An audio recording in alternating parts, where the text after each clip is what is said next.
penting. Saya berkuliah di STM Negeri Sunda, prodi saya semester 3, dan dosen saya bernama Anjas Ibu Jaluku. Di sini saya memperkenalkan produk air mineral yang saya paparkan tidak baku dan ada manfaat-manfaat lainnya.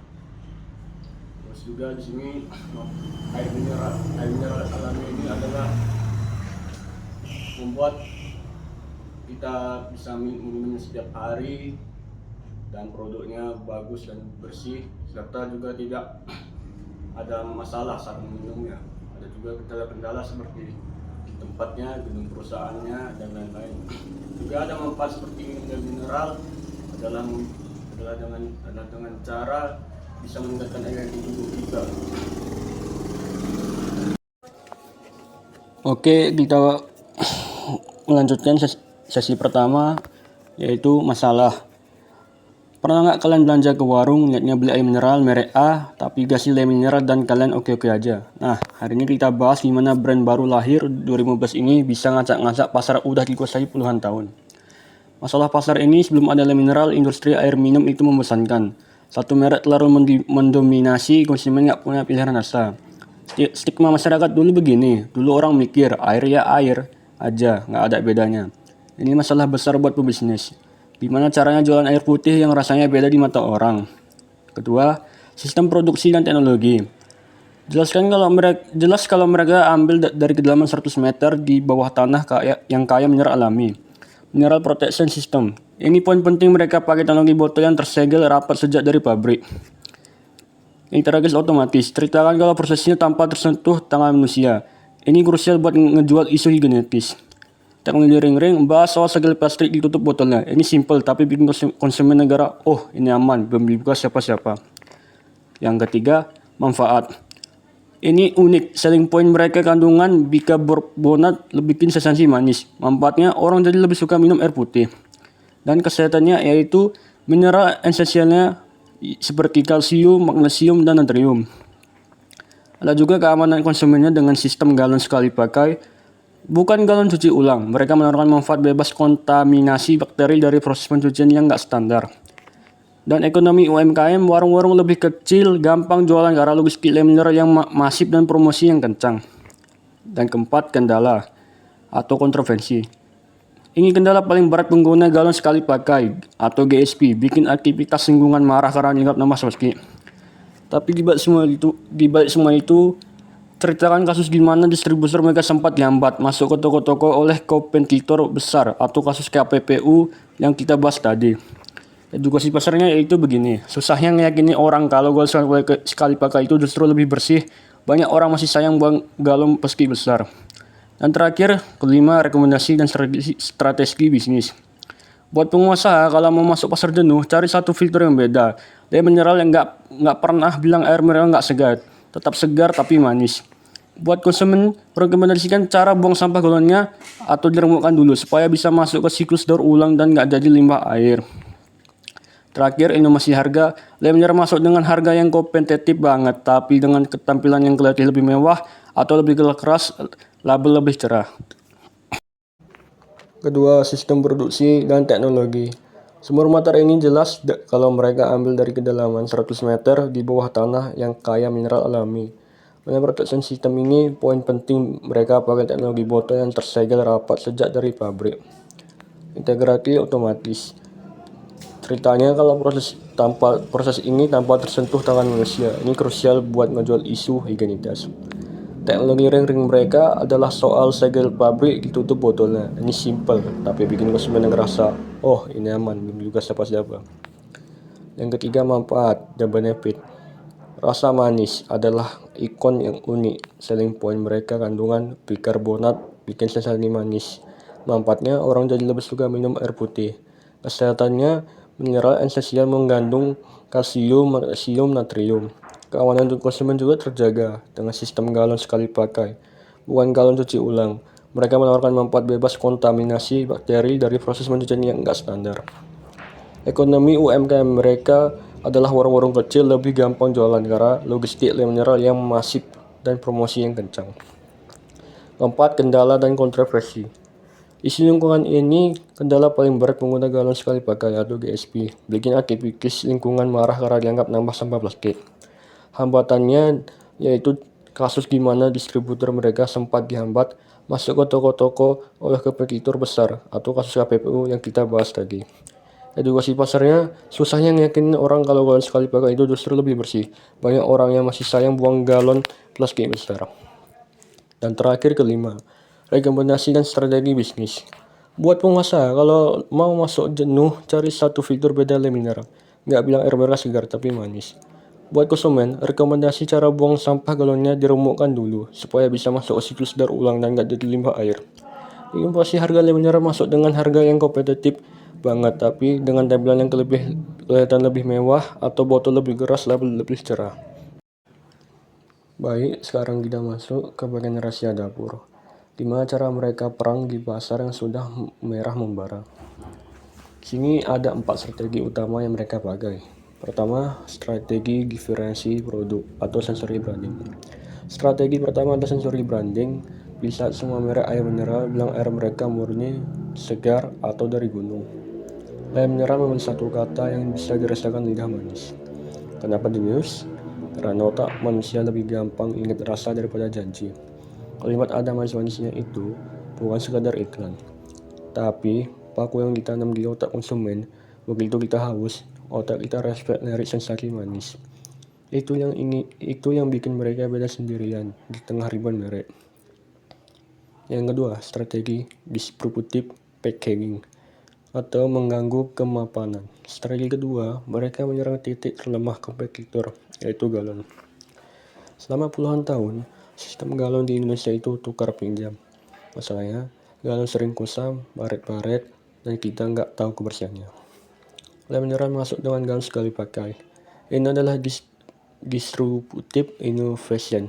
Mereka merusak tatanan lama. Mereka melakukan rasa aman karena galonnya selalu baru, bening, dan ada pegangannya. Mereka nggak cuma jualan air, mereka jualan higienitas mutlak.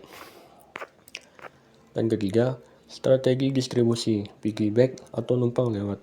Kalian harus tahu, Le Mineral itu di bawah naungan Mayora. Ini strategi kuncinya. Mayora itu raksasa biskuit dan kopi, atau kopiku Indonesia, Beng-Beng. Mereka sudah punya jalur distribusi sampai ke warung-warung paling pelosok di Indonesia.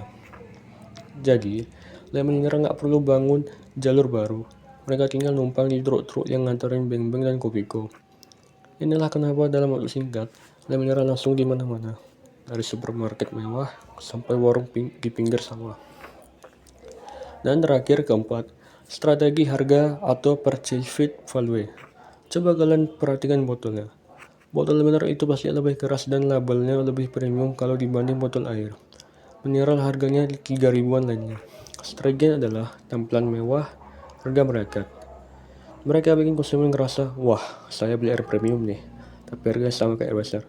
Inilah yang bikin konsumen ngerasa menang banyak, atau high value for money. Oke, mari kita bedah satu rahasia yang jarang orang sadari. Strategi harga psikologis. Pernah nggak kalian bandingin harga mineral dengan brand premium luar negeri kayak Evian atau Equal? Harganya beda jauh, tapi botol Le Mineral punya feeling yang hampir sama mewahnya. Strategi kemasan mahal, harga murah.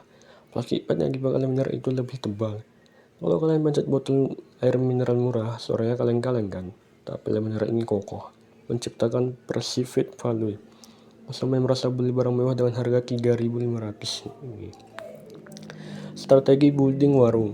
Le Mineral sering kasih harga promo ke agen kalau mereka beli barang produk Mayora lainnya, seperti teh pucuk atau kopi Torabega.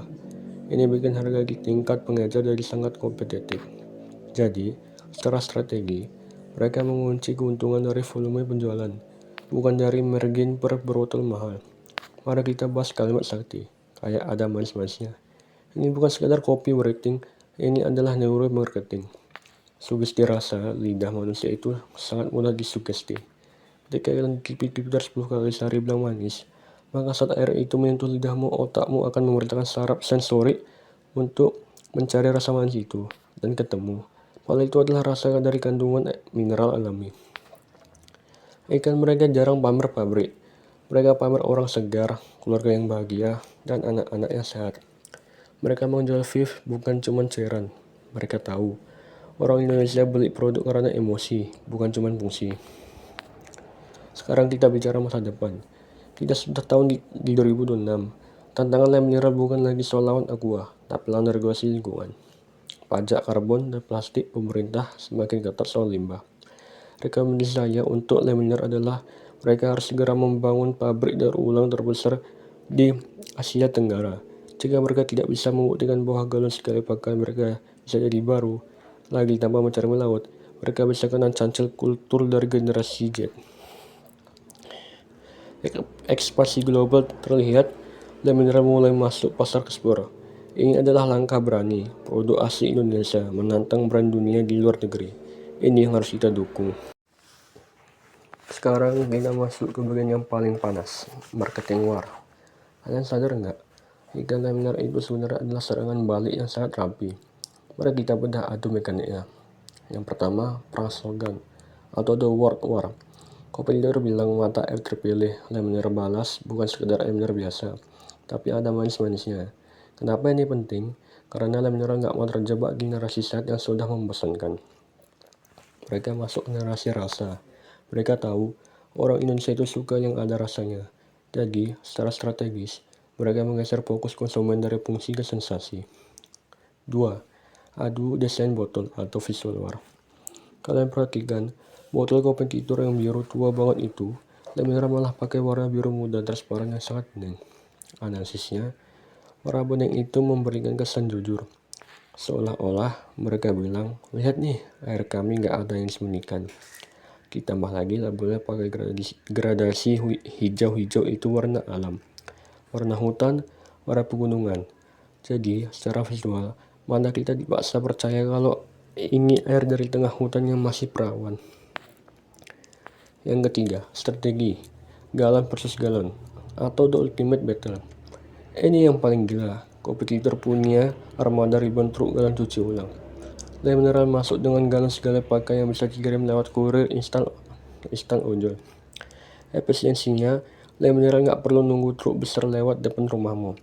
Kamu tinggal klik di aplikasi, abang ojol nganterin galon baru yang ringan dan ada pegangannya. Ini strategi user expansion mereka, mempermudah hidup konsumen, terutama anak kos atau ibu-ibu yang nggak mau ribet angkat galon berat, atau nungguin tukang agen galon yang nggak datang-datang. Kita nggak cuma bahas cuan, tapi bahas soal dampak sosialnya. Ekosistem pemulung. Kalian tahu nggak? Galon lem mineral ini bening. Ini adalah emas buat para pemulung. Harganya di pengepul jauh lebih mahal dibanding plastik buram. Jadi, secara nggak langsung, strategi sekali pakai ingin menghidupkan ekonomi bawah di sektor pengelolaan sampah. Ini argumen kuat lem mineral saat mereka diserang isu lingkungan. Edukasi daur ulangnya, lem mineral mulai naruh recycle point di mal-mal besar. Rekomendasi saya, ini harus diperbanyak sampai ke level kecamatan. Kalau mereka sukses bangun sistem daur ulang yang masif, mereka bukan cuma menang di bisnis, tapi menang di hati masyarakat sebagai brand yang bertanggung jawab. Oke, ada satu lagi yang jarang orang sadari, yaitu soal psikologi gengsi. Coba kalian perhatikan desain botol lem mineral. Kenapa bentuknya ramping, plastiknya jernih banget kayak kaca, dan label terlihat elegan. Ini adalah strategi premiumization. Mereka ingin orang yang megang botol lem mineral merasa lebih naik kelas dibanding megang botol air mineral biasa yang plastiknya gampang penyok. Secara psikologis, kita itu makhluk visual. Saat kita pegang botol yang kokoh, otak kita ngirim sinyal kalau apa yang kita minum itu kualitasnya mahal, padahal harganya cuma selisih 500 atau 1000 perak. Strategi ini cerdas banget loh. Mereka menyasar kelas menengah yang pengen gaya hidup sehat, tapi tetap terlihat estetik saat ditaruh di meja kantor atau di bawah olahraga. Jadi, lem mineral nggak cuma jualan air, mereka jualan aura premium yang terjangkau buat semua orang. Ini pelajaran buat kita. Kemasan itu bukan cuma bungkus, tapi cara kamu menghargai konsumenmu. Kita sudah membahas dari A sampai Z tentang air lem mineral. Bahwa air lem mineral ini menjadi nomor 2 dari Aqua. Mungkin kalian bertanya, kenapa air lem mineral nomor 2? Karena Aqua nomor 1. Tapi lem mineral bisa membawa produk mereka menjadi lebih higienis, lebih sehat, dan lebih praktis. Bisa kita ngomongin setiap hari. Kalau soal nomor satu itu bisa kita kejar, raksasa pun bisa goyah. Ini bukan soal tentang berbisnis, tapi tentang soal ketertarikan dan saingan dari bisnis juga. Jika kalian ada pendapat, silahkan komen di komentar saya. Kita bisa debat dengan sehat. Sekian dari penjelasan saya. Jika ada kurangnya, saya meminta maaf. Kalau kalian suka dengan video saya, silahkan mengklik subscribe, like, komen, dan share ke teman-teman terpilih seperti di Facebook, TikTok, dan lain-lain. Saya Pramudia Ginting. Terima kasih. Sekian.